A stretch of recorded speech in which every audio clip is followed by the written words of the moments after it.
Hi, guys. Welcome back to our podcast, Res Roots. We are back. It is me, Will, and we have two special guests. Do you guys want to introduce yourselves? My name is Tina. I am a staff here at Indian Bible College, and I am here with my husband. My name is Luke. I'm the husband. The hubby. My friend. Hey, the support. He's just my friend. So what tribe are you guys? I am a Navajo. I'm from Denahotso, Arizona, just 30 minutes from Kayenta, another 30 minutes of the Four Corners, and originally grew up there and moved out to Flagstaff about 9 years ago to start my first year at Indian Bible College as a student. I'm half Zuni and half Pima.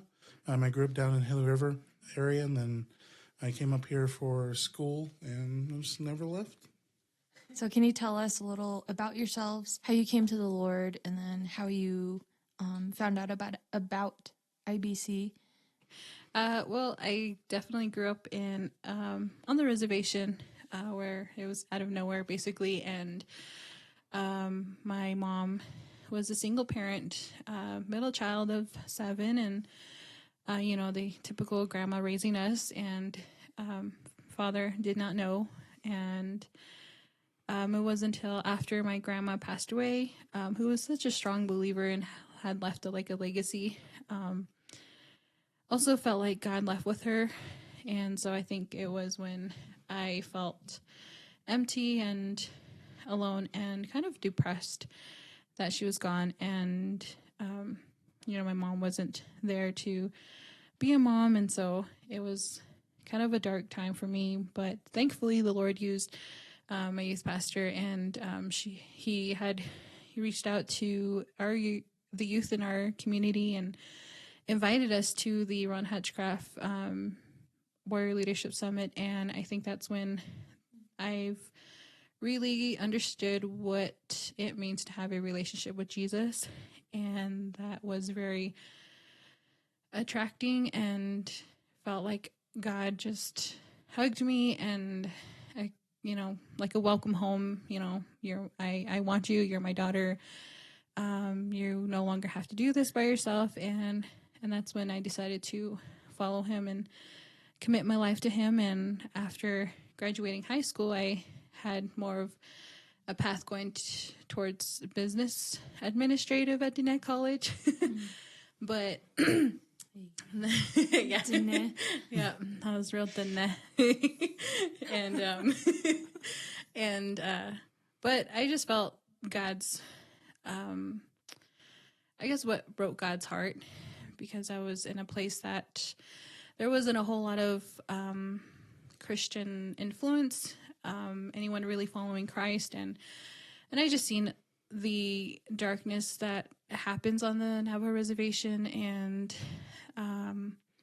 really, I think that's when God broke my heart for my people, and seeing how much they could have this freedom and life with Jesus, and the healing that they could have.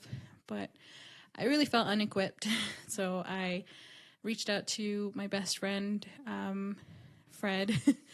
She was first attending IBC, and she would call me every now and then just to encourage me while being out there. And so finally she was like, you should start at IBC. And so after praying about it, I really felt the Lord calling me to IBC because of that deep burden for my people. And so then I finally attended, not having worked ever in my life and had no money, but yet the Lord just definitely provided through my years at IBC, and then being faithfully to what He has called me as a student, and however I had spent the whole 4 years kind of cramming everything in, and like, being an IBC student is definitely busy, and with ministry, with pouring in,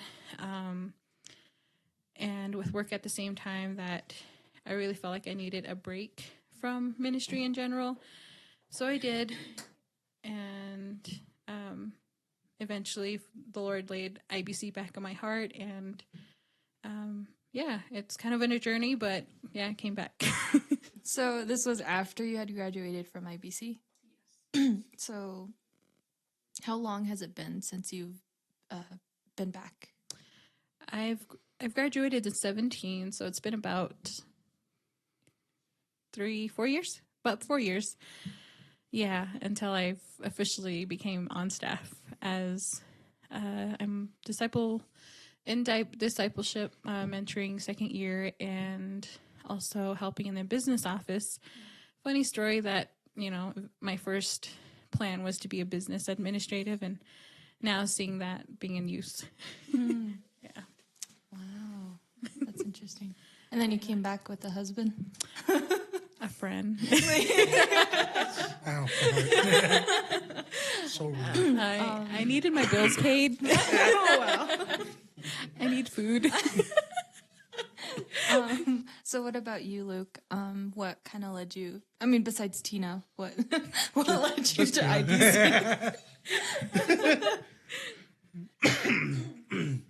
Well, for me, I grew up down Gila River area, that's south of Phoenix, and being down there, like I grew up in the church, grew around my family, grew a family-run church, but there was just a huge generational gap, and I just felt like I was just hanging out with a bunch of elders, and I was the youth minister, I was the choir director, I was the deacon, and it just felt really weird and it felt really off, and I knew something was missing. And when I came up here to school at NAU, I came up with a ministry called One Tribe, and that's where I really honestly found everything that I was looking for. I think that first moment in worship, just like around a bunch of Native people my age, and from similar backgrounds, man, just being in that first worship session, it just so overwhelmed me. It just took me, and I just fell in love with the ministry, and I've been involved in ministry in some way or form through Run Tribe and through local churches pretty much ever since then. And man, it's just been such a journey, really learning, growing, failing, and he's just been super faithful. And I think that in him kind of showing me all the things that I was searching for in my younger days, it's definitely shown a lot of his faithfulness. And then while serving, I met Tina. We had been in the same circles for years and not really knowing. I mean, I was one of my brother-in-law, her brother-in-law, and one of his groomsmen, and her sister that he was marrying, she was a bridesmaid. So it's funny, like after all those years, it wasn't until she came on to One Tribe that we finally started talking. Yeah. Aww. Well, that kind of leads me into my next question, which is, how did you guys meet? Well, you kind of already said that, but like, My bad. So you guys are married now. So when did you guys get married? We got married last year in June, but we were dating for a year before that, and we also were a year before that in ministry together. Honestly, it was how much chairs he could grab. Just kidding. Chair game strong. And I was like, okay, he can lift. Wow, he's carrying 4 chairs at the same time. Not only the Lord. No, I was kidding. But yeah, so I think I've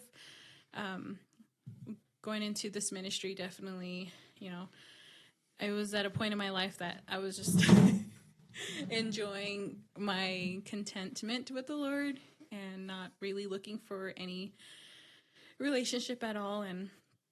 But seeing, Luke's, I guess his servanthood, his serving heart and his commitment to the church and commitment to the ministry definitely was something that caught my attention.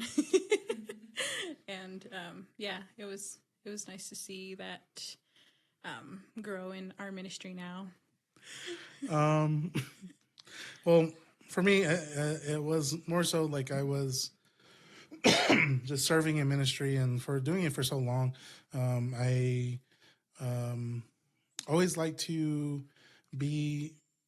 For One Tribe, we provided a community for Native students who were like coming to college and coming from the res, coming from areas where there's such a huge culture shock. Like all of a sudden there's deadlines, there's all this other stuff.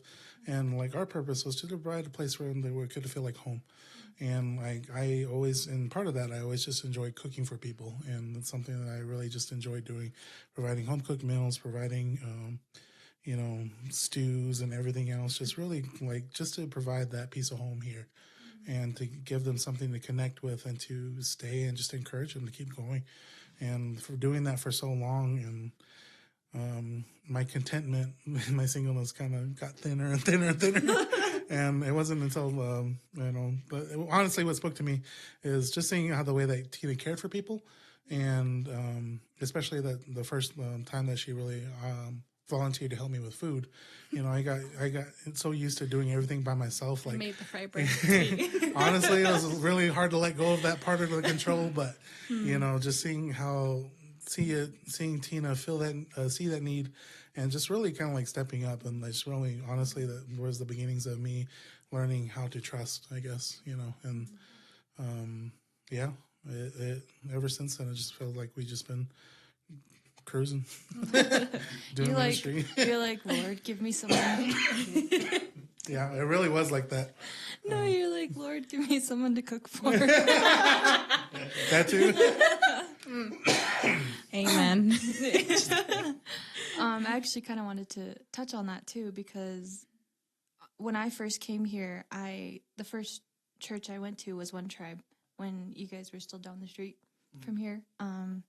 I really liked it because I was surrounded by a lot of Native believers. And like when you first come here, you're trying to find a church, you're trying to like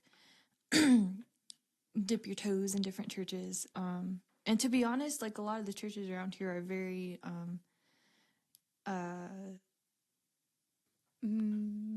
they're very like they're very non-native. Yeah. So then I didn't really feel like, so coming like to IBC where everyone's Native, obviously, and then like going to a church where it's not as much, it was very hard. But I really did, that's what drew me to One Tribe too for a bit, was that feeling of that, like I'm welcome there, and like, I'm on my peeps. Yeah.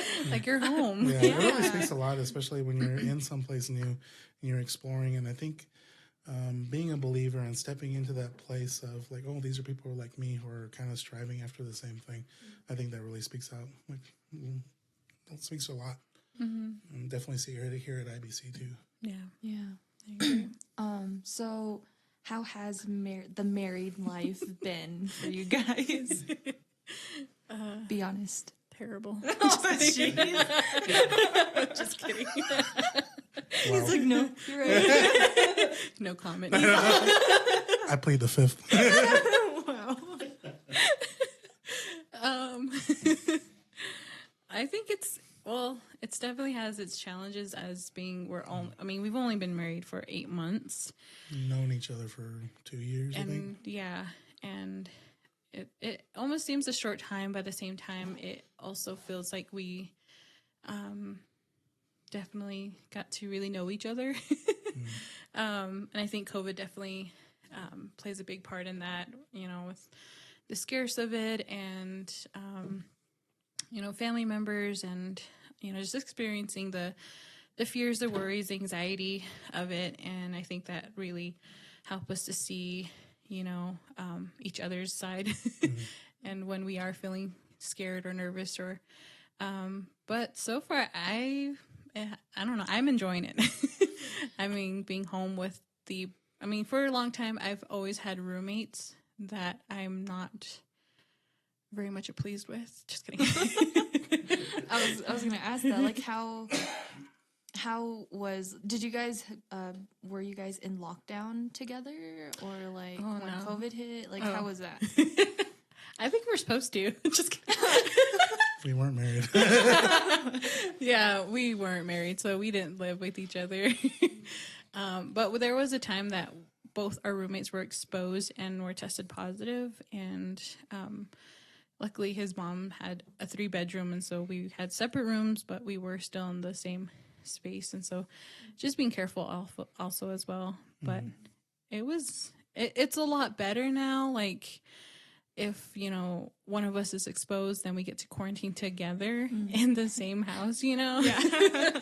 And so I think that's such a big relief, because now we're like, oh, you know, you can't come over now, or you got to stay 6 feet apart. Well, there was that one time that you did have that scare through your work, and that was kind of tough just because I felt like we were still figuring out a lot of things, and it was kind of hard to kind of like have that distance. And there was a point where like we would cook dinner, and like you would be at the one end of the truck, I'd be at the other end of the truck. Yeah. Oh, yeah. Yeah, just having those dinners outside, and Yeah, that was hard. And learning that my love language was touch, and we did even like he really did keep 6 feet away, and I was like really sad. I had a stick, and I was just kind of brushing your hair with it. Yeah. You're like, I love you too. Yeah. And I was like, get that out of my face. Just love me. Yeah. So, but now that we're in the same home and sharing the same space, and it's definitely been like a really good roommate / friendship / lover. Wow. Friend. No, it's definitely been super helpful. He's been encouraging, and there's a lot of ways, like things that you can hide from your roommates, things you can surface from your family, but when it's your spouse, you really can't hide those things. And I think that was a definitely challenge for me, because something we have to really work on is communicating. And even though I thought I was a really good communicator, but no, I'm not. Well, like even like I think the biggest challenge for us was like letting go of the single-mindedness. I think that when you are single, you have like, okay, I'm gonna do this, this, and this. You have these plans for your day, and then when you include your spouse in it, you think you can still do that. But it's not really taking in consideration your spouse's feelings, what they got going on, like their kind of day. And so you're really making the decisions by yourself, and that's not good for some people who are trying to build a life together. And I think that's something that I definitely had to really kind of reframe, that we are a team and we are working as partners. And so honestly, it was really letting that go and really kind of like, okay, just communicating, Yeah. That was the biggest challenge for me, and it's still a process, obviously. But yeah. Yeah. So it's pushing forward that friendness. Just kidding. Just kidding. Sticking me in a box over here. So you guys, so Tina, you're in full-time ministry. Would you say you are? Yes, I am. So Luke, would you say you're in full-time ministry as well, or? No. I mean, outside of our marriage, no. Oh yeah, outside of marriage, no. I mean, it's true. I think that being in one tribe, I was working full time, and then also, I guess it's called a pair ministry, where like we would still meet up with the student leaders, with the students, and so going from that to just really focusing on our marriage. I guess you could say, I guess it is like a full time ministry, and then just really supporting where I can. When my schedule allows it, like when we did the kickoff camp out, cooking dinners and just really trying to, again, just like I did with One Tribe, just trying to provide that, don't worry about it. You're going to get a good meal, taking care of people that way. So, Tina, you came to IBC this year, right? Yes, the beginning of this year. Yes. So you actually moved on campus. You both live on campus. How has that transition been? It's been cool. It's been great. I think. Oh, we have polybertos. I'm just kidding. Oh, yeah, it's like Calling a burrito order, wake up, get over there. literally your neighbor. Just open the window. Sometimes there's carne asada just drifting through the window. All that grease. We have a string attached, and so they just glide Zip it over. line. Yep, a zip line. Breakfast is ready. Gross. It's been great. I mean, I think that we definitely felt like that was the Lord's providing, especially that just the economy has been crazy, and trying to get a house. And we have like my sister who's been married for 7 years and have been trying to get a house, and it's just crazy. And so like that was a huge thing as we prayed about going on to staff was, Lord, it's definitely going to take a lot of sacrifice, because right now half of my work is volunteer, like I'm not getting paid for it, and then the other half is like whenever I'm doing business office work, it is being paid. I am getting paid for that. So just seeing how much like my paycheck, can't fulfill the renting or, the housing in Flagstaff, and, with Luke's full-time job that, is just enough to cover, what we can afford now. And so it's been a blessing, like for IBC to open up their doors. And I don't know, I always felt like IBC was my home, my second home, because I was a student here for 4 years straight, and I lived on campus during summer, and so it just felt like home already. So it was really cool having to live on campus now, and watching everyone do their prayer walks, and just kidding. That's the second time that went around. Hey, leave Jesus some room for Jesus. Just kidding. I think even like when we were like looking for a place to stay too, I think honestly I really feel like it was God who kind of like put this on our plate. And I think that kind of me being in my position and then Tina, leaving her job, I think we just really had to surrender that to the Lord, and honestly just really provided for a place for us to go and to serve, really.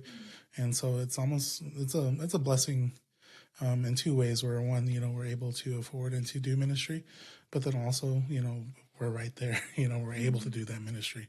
And it's great. I love it. Yeah.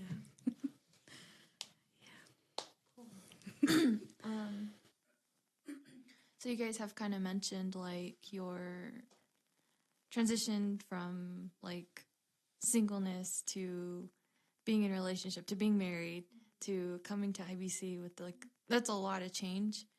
So like, and I'm pretty sure that puts some stress like on a relationship. So how do you guys like navigate those hard times? Yeah. I think, the first few months was definitely hard because it was unwise to having to jump right into a master's class. Oh my goodness, that definitely took a toll, because it was like already a full day, and then having to worry about homework in the evening, and then with Luke's schedule, like having to work like 2 a.m.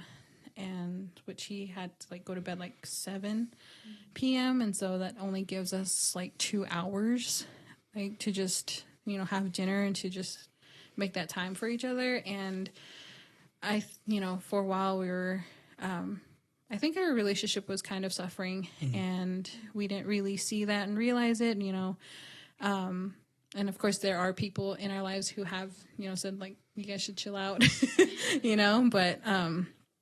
But it was until at the end of the semester that I just felt really drained, and seeing that God was like telling us, you should focus on this ministry first. And I think that was something that I had to submit to, and to realize that this relationship is important. And but I think in those times it really came back to our relationship with God. And Because whenever I was pouring into, either the mentors, those I'm mentoring, or, just being here at IBC, like I'm pouring into these lives, but yet if there's nothing being poured into me, then, it's going to affect that relationship. So yeah, definitely had to really, really go back to our relationship with God, how we are with him, how we spent time with him, and what that really looks like. Yeah. I think it's both a blessing and a curse when I feel like you, Tina, and then me, myself, I think like we can definitely be just real workhorses. Mm-hmm. And so in that time when you were doing ministry and you were doing your master's work, I think that was really tough because we were just like, okay, we're going to get this done, head down, just cruise through it. And I feel like we're just doing that. We were just going off our own steam, and like we would get weekends away and like we would feel a little bit better, but then we just immediately just keep going. Mm-hmm. And I think that it wasn't until you kind of really got to the end that you were like, okay, we should take a step back. And honestly, it's really been a huge relief because I feel like now we're starting to really lay down those foundations, otherwise that we had, just put to the side. And we're just really doing that, just laying down those foundations, mm-hmm. and creating those memories and just really getting to know each other, Yeah. And I feel like, I think it's unfortunate. I mean, we went into it, in full surrender, but, maybe not the wisest, Yeah. Agreed. But still, in those times, he was super encouraging. And there was times where, like, I would doubt that what I'm doing, where I'm at, or, there was just always times of discouragement and doubt. But, like, I feel like I appreciate Luke, like, always coming in and reminding me, like, hey, we know that the Lord called us here, and, kind of that encouragement and, lifting me up too. And so I think that then in those hard times, we have to recognize when we have to say no to things, or recognize when we need to really step back and to just chill out. Yeah. Yeah. So it's kind of like self-care. Like, yeah. But with relationship care. Yeah. I don't know. It's a relationship care. We care. We care. I think one thing I really appreciated about during that time was like Luke always asked me, how is your heart? Instead of like, hey, how are you? Because it can sometimes become more of a kind of, I guess, a callous kind of a question, because then you can automatically answer that question. But for him to be like, no, how is your heart? Then you have to stop and pause and like, where is my heart? Where am I at? So, yeah. That's great. What do you guys have any advice for either the listeners who are in ministry, in a relationship, or either just in ministry in general, whether or not they're in a relationship or not? I would say your relationship with God and your identity is definitely a huge thing.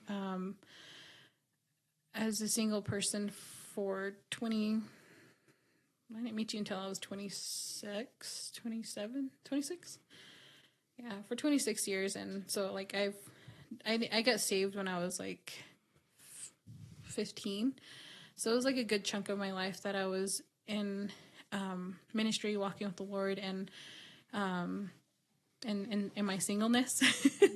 And I think one thing is definitely your identity, being secure in who God says who you are, and claiming that for yourself, because as much as you desire a relationship and or even going into ministry, like you're going to always be hit with lies, and you're always going to get hit with insecurities, with temptations, and but being grounded in your foundation first is, you have to have that time with the Lord, and and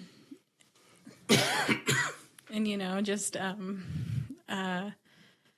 I think that's definitely important, because even as a married person, it does hit you, just because you're married. Oh, you have someone special in your life, but still, like, you're still going to hit with your insecurities. And when you do, you have to understand that, that person is just as broken as you are. And, knowing that he needs Jesus as much as I do. And, that's kind of the huge part about it. And honestly, I think this is the part that really kind of saved us, is that understanding that we are both equally broken, and just recognizing the fact that we do need Jesus. Because if we didn't have those same goals and we both carrying our brokenness into this relationship, I don't think that it would work. Because, we have expectations, we have standards, as much as we try to let those go coming into the relationship, we still have them. And I think just recognizing how much God is that great equilibrium, meaning that, he's the one that balances out, and makes us equal, and we can come together, and we can, knowing that we have the same goal and purpose in mind to serve and love this almighty God. I think that's the part that really brings us together, because if we didn't have that and we were going at it, and my brokenness plus your brokenness and leads to more brokenness, and it's just, you think you leave those things behind you when you come out of that singleness, but you really don't. It almost magnifies and multiplies, because if I have a certain understanding, but you have a different definition, those two really don't meet and clash. Yeah. But factoring in Jesus, it's like, we all just need Jesus. And I mean, ultimately that's what we're coming down to. Yeah. Because, with that, okay, God says this about me. God says this about you. And just really covering each other in those prayers and those words and those encouragements, and reminding of us of our identity and our purpose, and our calling, and just knowing that when things kind of get shaky around us, like, no, we are taken care of. I think ultimately that's what is our fuel and keeps us together. Yes, and I think the other part is communicate. Really? For real. It's like IBC's motto. And I think that's definitely a huge thing for in any ministry is, if there's a lot of uncommunicated expectations, and when that's not being communicated, then they both clash, and they, some person's perceiving it something differently, and you're, trying not to communicate that way. Your intentions aren't meeting up with their perceptions. And so definitely communicating clears that up. And I would suggest, if there's some healing that needs to take place too, as either in, ministry or being in a relationship, if there are some things that you haven't really faced and the Lord is showing you, I would encourage you, to seek some healing out. Whether that's with your church, whether that's through counseling, or whatever, some sort of healing, because it's definitely going to create a lot of walls for you in the long run with any relationship. And that's the thing, like with us natives, is that we don't talk about these things. We don't talk about our pain and our suffering. And I think it's a huge thing that needs to break, because, Luke grew up with, parents and, paying from that. And then I grew up with barely any parents, and, having to accept him, for a long time. I always downed, and I always wanted to put men down. And so, like, I wouldn't have, worked. This relationship wouldn't have worked if I didn't go through my healing.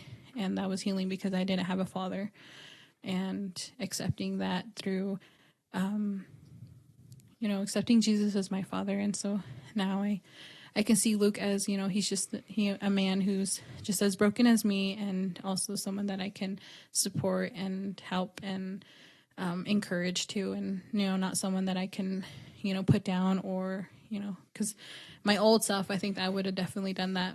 So definitely try to seek out some healing. Yeah. So that's my 2 cents. Yeah. Well, I just wanted to thank you guys for coming on and talking about the hardships and hardship check.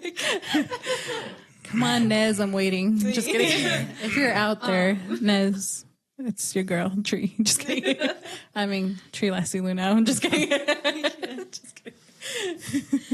No, but for real, just the hardships and the good times, and how you guys navigate that as a Native couple in ministry. And you guys are an encouragement to me, and I'm pretty sure a lot of other people too. So yeah, I just want to thank you guys for coming on. Yeah, I definitely enjoyed it, and like I said, we're only 8 months into this, and there are more couples out there I can think of who definitely have a lot more wisdom. We're just figuring it out. Yeah, we're just now figuring it out. It's definitely a transition, but I think one thing my mentor said, it's funny because she was my mentor during my singleness and now as a married person.